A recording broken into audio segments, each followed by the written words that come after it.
ഇന്ന് നമുക്കൊരു അടിപൊളി വെജ് കട്ട്ലേറ്റ് ഉണ്ടാക്കാം. അതിനായി 2 ഉരുളക്കിഴങ്ങ്, കുറച്ച് ഗ്രീൻ പീസ്, ഒരു ബീട്രൂട്ട് കുക്കറിലോട്ടിട്ട് ആവശ്യത്തിന് വെള്ളവും ഉപ്പും ചേർത്ത് വേവിച്ചെടുക്കാം.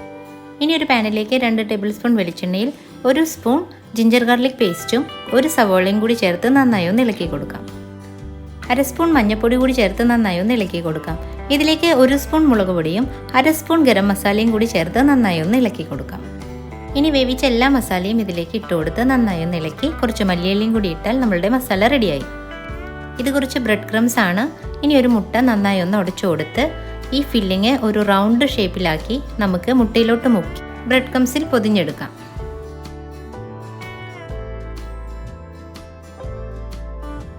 അങ്ങനെ എല്ലാം ഇതുപോലെ ചെയ്തെടുത്തിട്ടുണ്ട്. ഇനി ഒരു പാനിലേക്ക് 2 ടേബിൾ സ്പൂൺ വെളിച്ചെണ്ണ ഒഴിച്ച് നമുക്കിതൊന്ന് ഫ്രൈ ചെയ്തെടുക്കാം.